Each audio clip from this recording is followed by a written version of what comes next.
Reproductive സിസ്റ്റത്തിൽ നമ്മൾ male female reproductive ഓർഗൻസും അതിന്റെ ഫങ്ഷൻസ് എങ്ങനെയാണ് ഓവം സ്പേം ഒക്കെ ഉണ്ടാവുന്ന പ്രോസസ്സുകളൊന്ന് പഠിച്ചു.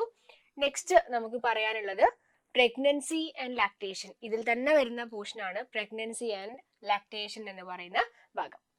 ഓക്കെ, പ്രഗ്നൻസി ആൻഡ് ലാക്ടേഷൻ എന്ന് പറയുന്ന പോർഷനാണ് ഇനി ഡിസ്കസ് ചെയ്യാനുള്ളത്. അപ്പൊ നമ്മൾ ഓൾറെഡി എഗ്ഗും സ്പേമും ഒക്കെ ഉണ്ടായി, ഇൻസെമിനേഷൻ നടന്നു, വജനയിൽ ഡിപ്പോസിറ്റ് ചെയ്തു, ഫെർട്ടിലൈസേഷൻ നടന്നു, ഇംപ്ലാന്റ് ചെയ്തു, ഓർഗൻസ് ഒക്കെ ഡെവലപ്പ് ചെയ്തു അല്ലെ. ഇനി ഉള്ള സമയമാണ് പ്രഗ്നൻസി പീരീഡ് അല്ലെങ്കിൽ ഗസ്റ്റേഷൻ പീരീഡ് എന്ന് പറയുന്ന സമയം. ഇനി അത് കഴിഞ്ഞാൽ നടക്കുന്ന പ്രോസസ്സാണ് ബ്രസ്റ്റ് ഫീഡിങ് എന്ന് പറയുന്നത്. അതിനെ കുറിച്ചിട്ടാണ് ഇനി നമുക്ക് ഡിസ്കസ് ചെയ്യാനുള്ളത്. നോക്കിയേ, the structural and functional unit between the developing embryo and the maternal body is called placenta. അല്ലെ, അമ്മയുടെയും കുഞ്ഞിന്റെയും ഇടയിലുള്ള സ്ട്രക്ചറൽ ആൻഡ് ഫങ്ഷണൽ യൂണിറ്റിനെ നമ്മൾ പറയുന്ന പേരാണ് പ്ലാസെന്റ. ഈ പ്ലാസെന്റേനെ കുട്ടിയുമായിട്ട് കണക്ട് ചെയ്യുന്ന ഒരു കോഡ് ഉണ്ടല്ലോ, ഒരു ചെറിയ വള്ളി കിടക്കുന്നില്ലേ, അതിനെ പറയുന്ന പേരാണ് അംബിലിക്കൽ കോഡ്. നമ്മൾ പൊക്കിൽ കൊടി എന്ന് പറയുന്നതാണ് അംബിലിക്കൽ കോഡ്.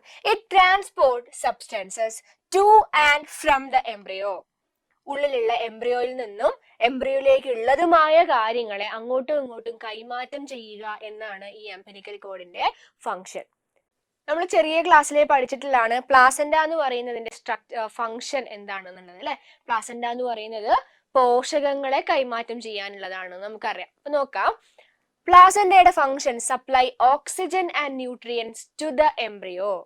എംബ്രിയോയിലേക്ക് അല്ലെങ്കിൽ നമ്മുടെ കുട്ടിയിലേക്ക് ആ ന്യൂട്രിയൻസിനെയും ഓക്സിജനെയും ഒക്കെ എത്തിച്ചു കൊടുക്കുക എന്നുള്ളത് പ്ലാസെന്റയുടെ ഒരു ഫംഗ്ഷൻ ആണ്. Then remove carbon dioxide and waste materials produced by the embryo.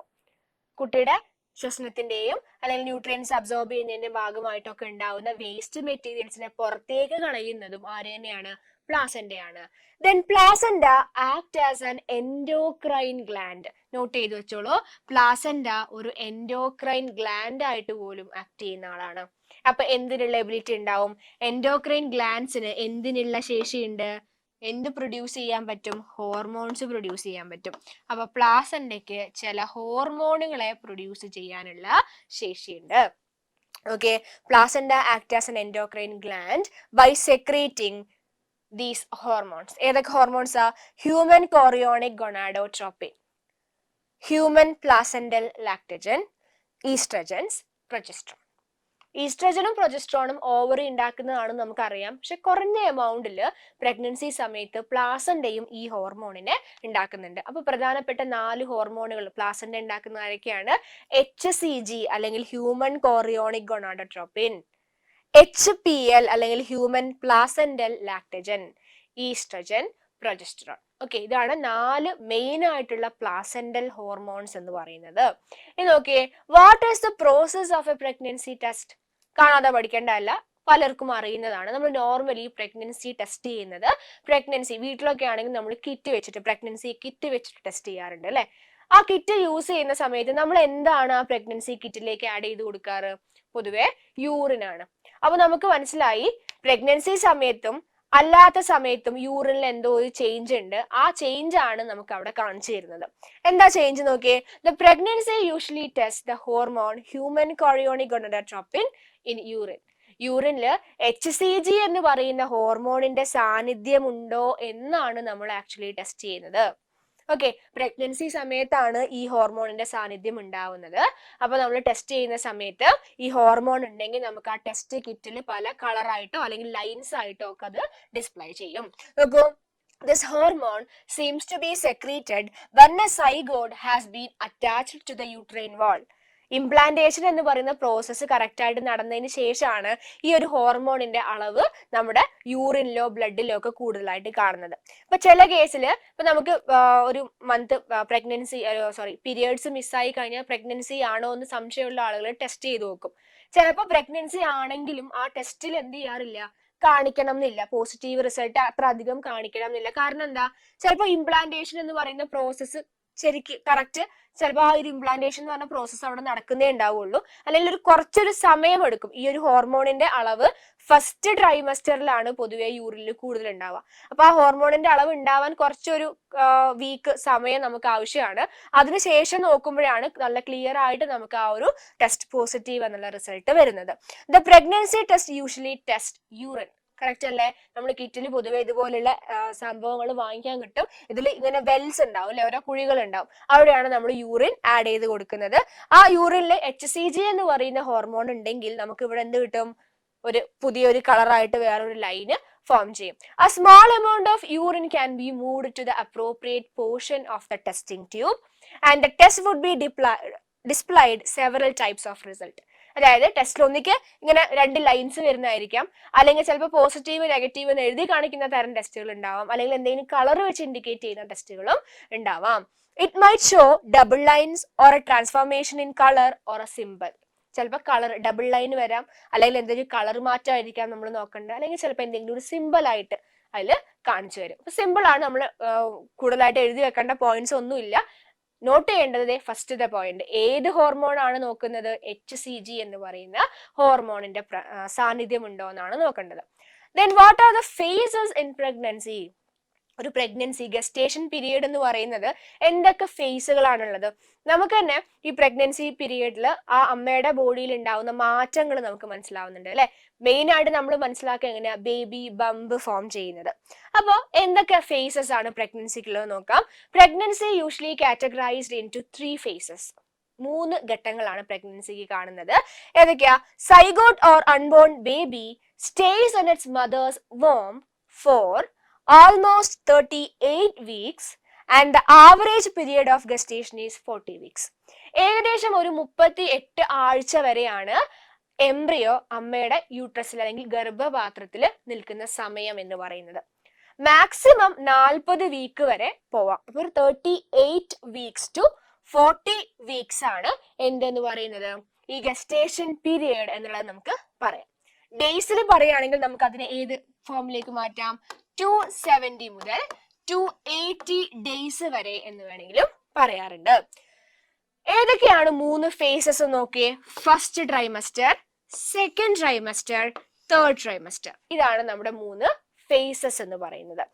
First trimester എന്ന് പറയുന്നത് start from conception till 12th week. ആ ഒരു കൺസെപ്ഷൻ, ആ ഒരു പ്രഗ്നൻസിന്റെ സ്റ്റാർട്ടിങ് തൊട്ട് 12 ആഴ്ച വരെയാണ് നമ്മുടെ ഫസ്റ്റ് ട്രൈമസ്റ്റർ എന്ന് പറയുന്നത്. ദെൻ ആ 12 ആഴ്ച തൊട്ട് ഒരു 24 വീക്സ് വരെ ആകുമ്പോഴേക്കും അതിനെ സെക്കൻഡ് ട്രൈമസ്റ്റർ എന്ന് പറയും. 24th വീക്ക് മുതൽ 40 അല്ലെങ്കിൽ 38 വീക്ക് വരെ ആകുമ്പോൾ അതിനെ തേർഡ് ട്രൈമസ്റ്റർ എന്നാണ് പറയുന്നത്. Okay, first, second, third trimester. The human pregnancy lasts 9 months or 270 to 280 days. 270 മുതൽ 280 ദിവസം വരെയാണ് നമ്മുടെ പ്രഗ്നൻസി എന്ന് പറയുന്നത് ലാസ്റ്റ് ചെയ്യുന്നത്. അപ്പൊ ആ പ്രഗ്നൻസിയിൽ ഏറ്റവും വിസിബിൾ ആയ ഒരു കാര്യം എന്ന് പറയുന്നത് ബേബി ബംപ്. കണ്ടോ? ബേബി ബംപ് ആണ് ഏറ്റവും വിസിബിൾ ആയിട്ടുള്ള ഒരു ഫീച്ചർ എന്ന് പറയുന്നത്. നോക്കൂ, the main symptoms of the first trimester is nausea or morning sickness. ഭയങ്കര ക്ഷീണം, എന്താ പറയാ, ഛർദ്ദിക്കാൻ വരുന്ന പ്രശ്നങ്ങള്, അങ്ങനെയുള്ള തലകറക്കം പോലുള്ള പ്രശ്നങ്ങളാണ് ആദ്യത്തെ ട്രൈമസ്റ്ററിൽ ഉണ്ടാവുന്നത്. ഈ പറയുന്ന ഇഷ്യൂസോ അല്ലെങ്കിൽ കാര്യങ്ങളൊക്കെ ഓരോ അമ്മമാർക്കും ഓരോരോ പോലെയാണ് കേട്ടോ. ചിലവർക്ക് ഫസ്റ്റ് ട്രൈമസ്റ്ററിൽ ഉണ്ടാവുള്ളൂ, ചിലവർക്ക് ഫുൾ പ്രഗ്നൻസി പീരീഡിൽ പ്രോബ്ലംസ് ഉള്ളവരുണ്ടാവും, ഇനി ഒരു പീരീഡിലും ഒരു ഇഷ്യൂസും ഇല്ലാത്ത ആളുകളും ഉണ്ടാവാം. അപ്പം കോമൺ ആയിട്ട് ഉള്ള ഒരു പ്രശ്നം എന്ന് പറഞ്ഞാൽ ഫസ്റ്റ് ട്രൈമസ്റ്ററിൽ vomiting, nausea, morning sickness. Breasts also become tender and heavier and urination increases as well. ബ്രസ്റ്റിന് കുറച്ച് എന്താ പറയാ ഹെവിയർ ആയിരിക്കും. നമുക്ക് ചില ആളുകൾക്കൊക്കെ ബ്രസ്റ്റ് ടെൻഡർ ആയിരിക്കാം. പിന്നെ യൂറിനേഷൻ എന്ന് പറയുന്നത് കൂടുതലായിരിക്കാം ആ ഒരു സമയത്ത്. The second trimester is the middle stage of whole pregnancy period അല്ലെ. നമ്മുടെ ആ ഒരു 9 മാസത്തിന്റെ ഇടയ്ക്ക് നടുക്ക് വരുന്ന സമയമാണ് second trimester. In this phase, a baby bump has been observed and the unborn also moves inside mother's womb. Baby bump വരുന്ന സമയം ആ കുട്ടി ഉള്ളിലുള്ള എംബ്രിയോ മൂവ് ചെയ്യാൻ തുടങ്ങുന്ന സമയമാണ് സെക്കൻഡ് ട്രൈമസ്റ്റർ എന്ന് പറയുന്നത്. Nausea and morning sickness faded in this face. പതുക്കെ ആ ഫസ്റ്റ് ട്രൈമസ്റ്റർ കഴിയുന്നതോട് കൂടിയിട്ട് ഈ മോർണിംഗ് സിക്നെസ്, ഛർദി പോലുള്ള പ്രശ്നങ്ങളൊക്കെ എന്ത് ചെയ്യും, പതുക്കെ ഇങ്ങനെ മാറാൻ തുടങ്ങും. സെക്കൻഡ് ട്രൈമസ്റ്ററിൽ അങ്ങനെ വലിയ ഇഷ്യൂസ് ഒന്നും കാണാറില്ല. ഇനി തേർഡ് ട്രൈമസ്റ്റർ എന്ന് പറയുന്നത് നോക്കിയേ, third trimester the baby become big, കുട്ടി പൂർണ്ണമായി വളർച്ചയെത്തുന്ന സമയമാണ് third trimester. Began to change position, അതിന്റെ പൊസിഷൻ എന്ത് ചെയ്യണം, യൂഷ്വലി കുട്ടിയുടെ തലഭാഗം നമ്മുടെ വജൈനൽ ഓപ്പണിങ്ങിന്റെ ആ സൈഡിലോട്ട് വരണം, അങ്ങനെയുള്ള പൊസിഷൻ ചേഞ്ചിങ് നടക്കുന്ന ഭാഗമാണ്. And it was ready for delivery, ഏത് സമയവും ഡെലിവറി പുറത്തേക്ക് വരാൻ വേണ്ടി റെഡി ആയിരിക്കുന്ന കണ്ടീഷനാണ്. Okay, the baby gross at its most developed stage, therefore it is challenging stage for mother as well. ഒരു ഉള്ളില് പൂർണ്ണ വളർച്ച എത്തിയിട്ടുള്ള ഒരു ഫീറ്റസ് കിടക്കുന്നുണ്ട്. അപ്പൊ അമ്മയ്ക്കും കുട്ടിക്കും ചലഞ്ചിങ് ആയിട്ടുള്ള ഒരു ഫേസ് കൂടിയാണ് തേർഡ് ട്രൈമസ്റ്റർ എന്ന് പറയുന്നത്. What is the significance of hormones through out pregnancy? നമ്മൾ നേരത്തെ മെൻസ്ട്രൽ സൈക്കിളിന്റെ സമയത്തും ഊജനസിസ് ഉണ്ടാവുന്ന സമയത്തും ഒക്കെ ഒരുപാട് ഹോർമോണുകൾ പഠിച്ചു. ഇനി പ്രഗ്നൻസി സമയത്ത് ഈ ഹോർമോണിന് എന്താണ് ഇത്ര ഇമ്പോർട്ടൻസ് എന്ന് നോക്കാം. പ്രധാനപ്പെട്ട ഹോർമോൺസ്, ഒന്നാമത്തേത് ഹ്യൂമൻ കോറിയോണിക് ഗൊണാഡോട്രോപ്പിൻ. ഇവിടെ എഴുതിയതൊക്കെ നമ്മൾ നേരത്തെ പഠിച്ചതാണ്. ഹ്യൂമൻ കോറിയോണിക് ഗൊണാഡോട്രോപ്പിൻസ് ആരാണ് ഉണ്ടാക്കുന്നത് എന്നുള്ളത് എഴുതിയിട്ടുണ്ട്. മെയിൻലി പ്രൊഡ്യൂസ്ഡ് ബൈ പ്ലാസെന്റ, മദറിന്റെ പ്ലാസെന്റയാണ് കാര്യമായിട്ട് അത് ഉണ്ടാക്കുന്നത്. എപ്പോഴാണ് കോറിയോണിക് ഗൊണാഡോട്രോപ്പിന്റെ അളവ് കൂടുതലായിട്ട് കാണുന്നത് എന്നുള്ളത് നോക്കി വെക്കുക. ഫസ്റ്റ് ട്രൈമസ്റ്റർ, ആദ്യത്തെ ഒരു 2-3 മാസമാണ് ഈ HCG എന്ന് പറയുന്ന ഹോർമോണിന്റെ ലെവല് മദറിന്റെ യൂറിനിലും ബ്ലഡിലും കൂടുതലായിട്ട് കാണുന്നത്. ഓക്കെ, അപ്പൊ പ്രൊഡ്യൂസ് ചെയ്യുന്നത് പ്ലാസെന്റയാണ്. ഫസ്റ്റ് ട്രൈമസ്റ്ററിലാണ് കൂടുതലായിട്ടും ആ ഒരു അളവ് ഹോർമോണിന്റെ അളവ് ബോഡിയിൽ കാണുന്നത്. സെക്കൻഡ് ഹോർമോൺ ഈസ് ഈസ്ട്രജൻ, രണ്ടാമത്തെ ഹോർമോൺ ആണ് estrogen. This is formed inside the female ovary. പ്രധാനമായിട്ടും ഈസ്ട്രജൻ ഉണ്ടാക്കുന്നത് ആരാണ്? ഓവറിയാണ്. പക്ഷെ additionally created through by the placenta, പ്ലാസെന്റയും കുറച്ച് എമൗണ്ട് ക്രിയേറ്റ് ചെയ്യുന്നുണ്ട്. അപ്പൊ ഈസ്ട്രജൻ 2 സ്ഥലത്ത് നിന്ന് വരുന്നുണ്ട്. പ്രധാനമായിട്ടും ഓവറിയാണ് ഉണ്ടാക്കുന്നതെങ്കിലും ചെറിയ ഒരു അളവില് പ്ലാസെന്റ കൂടി ഈസ്ട്രജൻ ഉണ്ടാക്കുന്നുണ്ട്. എന്താണ് ഈസ്ട്രജന്റെ ഫംഗ്ഷൻ നോക്കിയേ? To maintain a successful pregnancy. നമ്മുടെ ആ ഒരു പ്രഗ്നൻസി എന്ന് പറയുന്ന ആ ഒരു സ്റ്റേജ്, നമ്മൾ ഇംപ്ലാന്റ് ചെയ്ത് വെച്ചിട്ടുള്ള ആ ഒരു എംബ്രിയോനെ പ്രോപ്പർ ആയിട്ട് ആ ഫൈനൽ ഡെലിവറി വരെ കാര്യമായിട്ട് സൂക്ഷിച്ചു വെക്കുക, കാത്തു സൂക്ഷിക്കുക എന്നുള്ള ഫംഗ്ഷനാണ് ഈസ്ട്രജൻ ചെയ്യുന്നത്. നെക്സ്റ്റ് അടുത്ത ആളെന്ന് പറയുന്നത് ആരാണ്? പ്രൊജസ്റ്ററോൺ. പ്രൊജസ്റ്ററോൺ എന്ന് പറയുന്നത് ആരാണ് പ്രൊഡ്യൂസ് ചെയ്തിട്ടുണ്ടായിരുന്നത്? നമ്മൾ നേരത്തെ പഠിച്ചിരുന്നു. ഓവുലേഷൻ നടന്നതിന് ശേഷം ഗ്രാഫിയൻ ഫോളിക്കിൾ റപ്ചർ ചെയ്ത് കോർപ്പസ് ലൂട്ടിയം ആവുമെന്ന് പഠിച്ചു അല്ലെ? Corpus luteum. ഈ കോർപ്പസ് ലൂട്ടിയം അല്ലേ ആരെ ഉണ്ടാക്കിയിരുന്നത്? കോർപ്പസ് ലൂട്ടിയം അല്ലേ progesterone ഉണ്ടാക്കിയിരുന്നത്? Okay, the results in the uterine membrane to stretch in production for the attachment of a fertilized egg. Corpus luteum അല്ലെങ്കിൽ ovary, corpus luteum ഓവറിന്റെ അകത്തായതുകൊണ്ട് നമുക്ക് ovary എന്ന് പറഞ്ഞാലും കുഴപ്പമില്ല. ഓവറിയാണ് main ആയിട്ട് ഉണ്ടാക്കുന്നത് എന്ന് പറയാം. അല്ലെങ്കിൽ കുറച്ച് എമൗണ്ട് ആരും കൂടെ ഉണ്ടാക്കും, പ്രൊജസ്ട്രോണിനെ പ്ലാസെന്റയും കൂടെ ഉണ്ടാക്കുന്നുണ്ട്. അപ്പൊ നോക്കിയേ, പ്ലാസെന്റ അല്ലെങ്കിൽ ഓവറി ഉണ്ടാക്കുന്ന പ്രൊജസ്ട്രോണിന്റെ പണി എന്ന് പറയുന്നത് യൂട്രസിന്റെ വാളിനെ അല്ലെങ്കിൽ യൂട്രസിന്റെ മെംബ്രെയിനെ സ്ട്രെച്ച് ചെയ്ത് വെക്കുക. എന്തിനു വേണ്ടിയിട്ടാണ് സ്ട്രെച്ച് ചെയ്യുന്നത്? എന്നാലേ കറക്റ്റ് ആയിട്ട് നമുക്ക് ആ ഫെർട്ടിലൈസ് ചെയ്തിട്ടുള്ള ആ ഒരു സൈഗോട്ടിനെ, ആ ഒരു എഗ്ഗിനെ അവിടെ പ്ലേസ് ചെയ്ത് പ്രോപ്പർ ആയിട്ട് വെക്കാൻ പറ്റുള്ളൂ. Then human placental ലാക്ടജൻ.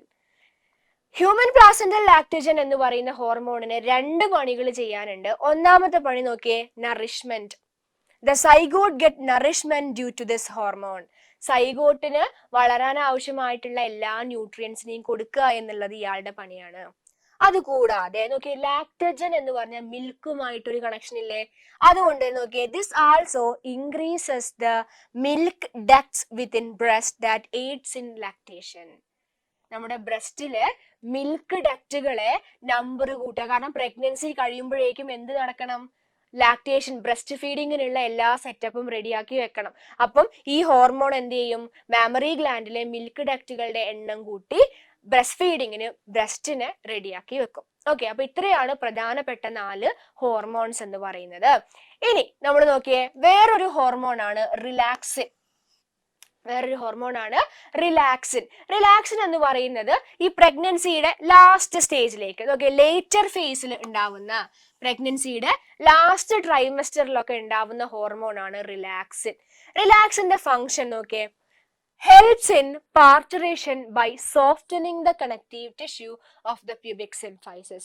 നമ്മുടെ ഡെലിവറിയുടെ സമയത്ത് നമ്മുടെ യൂട്രസിലെ മസിൽസിനെ കോൺട്രാക്ട് ചെയ്യും റിലാക്സ് ചെയ്യും ഒക്കെ വേണ്ടേ, അപ്പോഴല്ലേ ഡെലിവറി പാർച്ചുറേഷൻ നടക്കുകയുള്ളൂ.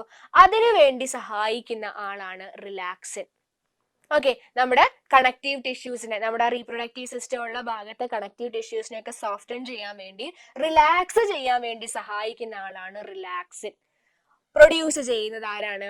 ഓവറിയിൽ നിന്ന് തന്നെയാണ് പ്രൊഡ്യൂസ് ചെയ്യുക. ഓക്കെ, അപ്പൊ ഓവറിയിൽ നിന്ന് പ്രൊഡ്യൂസ് ചെയ്യുന്ന വേറൊരു ഹോർമോൺ ആണ് റിലാക്സിൻ. ഏത് സമയത്താ?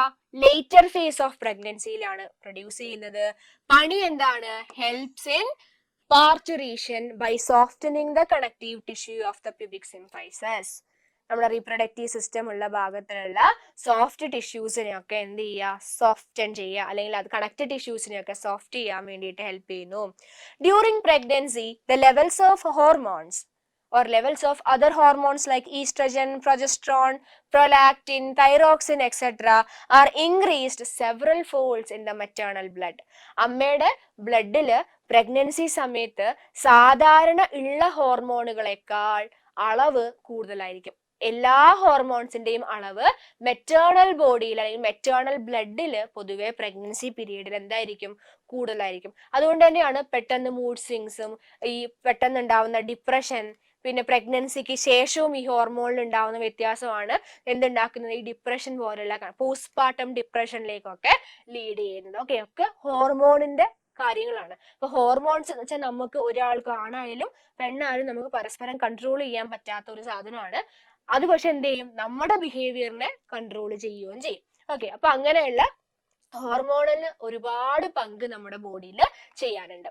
ഇനി എന്തൊക്കെയാണ് മെയിൻ ആയിട്ട് ഈ ഹോർമോൺ ചെയ്യുന്നത് നോക്കിയേ. ദേ സപ്പോർട്ട് ദ ഫീറ്റൽ ഗ്രോത്ത്. ഉള്ളിലുള്ള കുട്ടിയുടെ വളർച്ചയെ സപ്പോർട്ട് ചെയ്യാനാണ് ഈ ഹോർമോണുകളെല്ലാം ഉള്ളത്. Then metabolic changes in the mother. അമ്മയിൽ ഉണ്ടാവുന്ന ഒരുപാട് മാറ്റം, പ്രഗ്നൻസി പീരിയഡിൽ അമ്മയുടെ ബോഡിയിൽ ഉണ്ടാവുന്ന മാറ്റങ്ങൾക്ക് കാരണം ഈ ഹോർമോൺ ആണ്. Maintenance of the pregnancy. ആ പ്രഗ്നൻസിനെ ഫൈനൽ പാർച്ചുറേഷൻ ഡെലിവറി എന്ന് പറയുന്ന സ്റ്റേജ് വരെ സൂക്ഷിക്കുക, കാത്തു സൂക്ഷിക്കുക, പ്രശ്നങ്ങളൊന്നും ഇല്ലാണ്ട് സംരക്ഷിക്കുക എന്നുള്ള ധർമ്മവും ചെയ്യുന്നത് ആര് തന്നെയാണ്?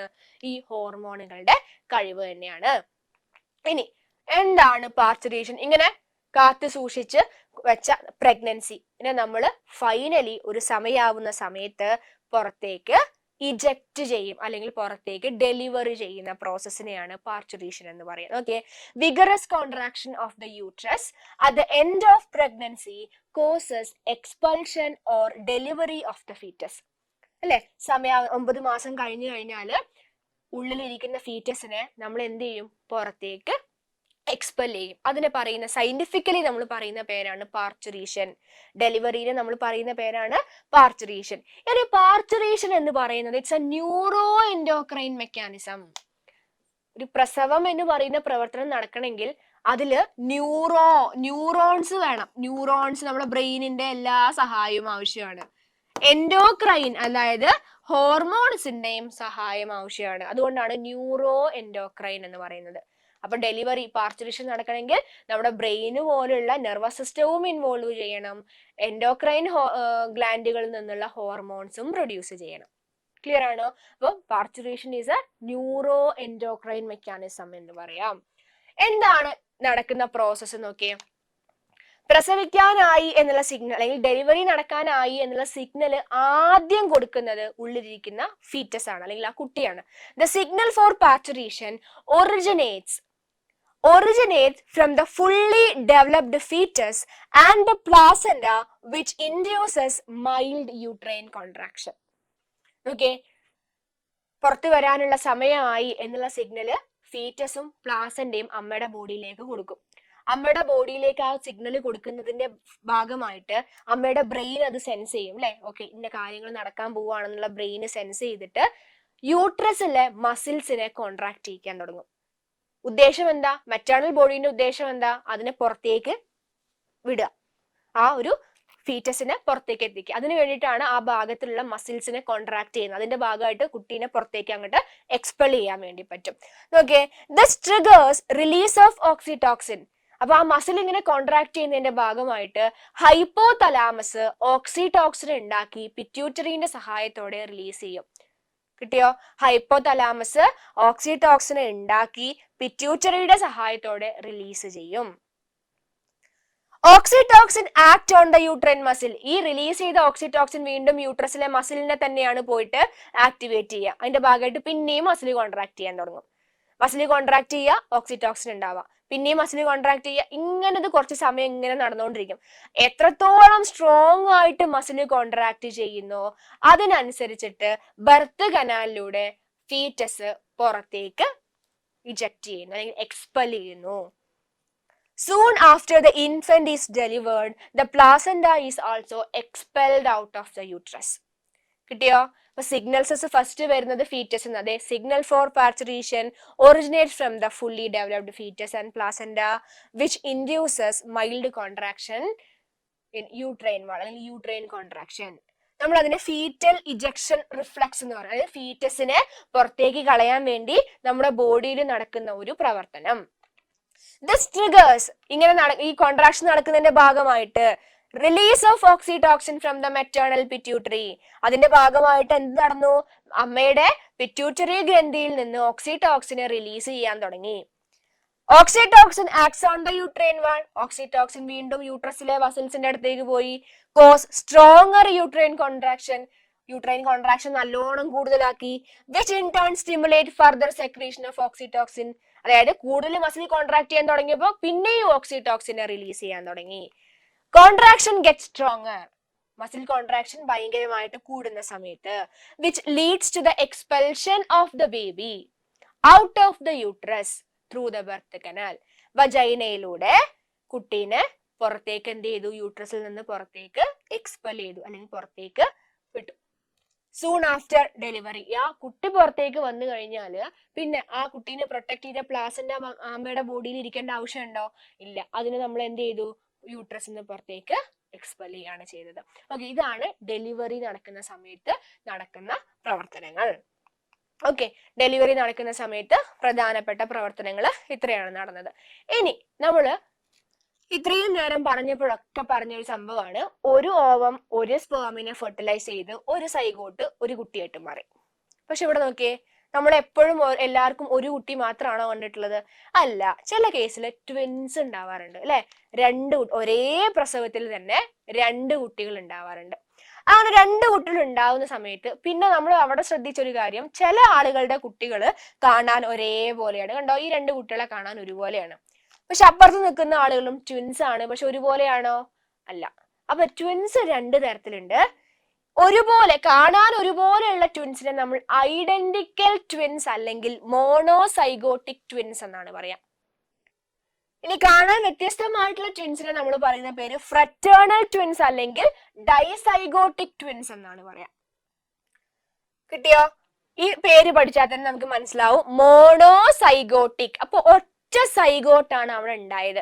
ആ സൈഗോട്ട് ഒരു ഘട്ടത്തില് 2 എണ്ണമായിട്ട് മാറി പോവാണ് ചെയ്യുക. അതുകൊണ്ടാണ് 2 പേർക്കും ഒരേ കാണാനും ഇതൊക്കെയുള്ള ഒരേ ഫീച്ചേഴ്സ് വന്നത്.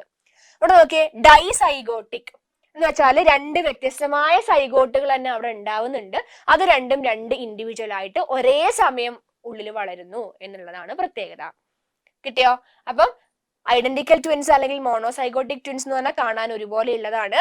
ഫ്രറ്റേണൽ ട്വിൻസ് അല്ലെങ്കിൽ ഡൈസൈഗോട്ടിക് ട്വിൻ എന്ന് പറഞ്ഞാൽ കാണാൻ രണ്ടും 2 പോലെയാണ്.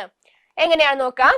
ഓക്കെ, മോണോസൈഗോട്ടിക് ട്വിൻസ് അതായത് ഒറ്റ സൈഗോട്ട് ഉണ്ടാവുന്നുള്ളൂ എന്ന് വിചാരിക്കുക. അങ്ങനെയുള്ള എങ്ങനെയാ ഉണ്ടാവാൻ നോക്കിക്കേ. ഒരു ഓവവും ഒരു സ്പേമുമാണ് ഫെർട്ടിലൈസേഷനിൽ പങ്കെടുക്കുന്നത്. ഓക്കെ, അമ്മയുടെ ഒരു ഓവം അച്ഛന്റെ ഒരു സ്പേമും ഫെർട്ടിലൈസേഷനിൽ കൂടി ചേർന്ന് ഒരു സൈഗോട്ട് ആദ്യം ഉണ്ടാവുന്നു. എത്ര സൈഗോട്ട് ഉണ്ടായത്? ഒറ്റ സൈഗോട്ടാണ് ആദ്യം ഉണ്ടായത്. ആ സൈഗോട്ട് ആദ്യം ഉണ്ടായ ഒരു സൈഗോട്ട് 2 ആയിട്ട് സ്പ്ലിറ്റ് ചെയ്യും. സൈഗോട്ട് 2 ആയിട്ട് നോക്കിയ ജനറ്റിക്കലി ഒരുപോലെയുള്ള 2 എണ്ണമായിട്ട് സ്പ്ലിറ്റ് ചെയ്യും ഒരു ഡെവലപ്മെന്റിന്റെ ഒരു സ്റ്റേജിൽ എത്തുന്ന സമയത്ത്. എന്നിട്ട് ഈ 2 എണ്ണം സ്പ്ലിറ്റ് ആയ 2 എണ്ണം 2 കുട്ടികളായിട്ട് വളരാൻ തുടങ്ങും. ഓക്കെ, ആ 2 കുട്ടികളായിട്ട് വളരുന്നുണ്ടെങ്കിലും 2 പേരും ഒരേ പ്ലാസന്റേന്റെ ഉള്ളിലാണ് കിടക്കുന്നത്. ക്ലിയർ ആണോ? ഒറ്റ ഓവം, ഒറ്റ സ്പേം, ഒറ്റ സൈഗോട്ട്.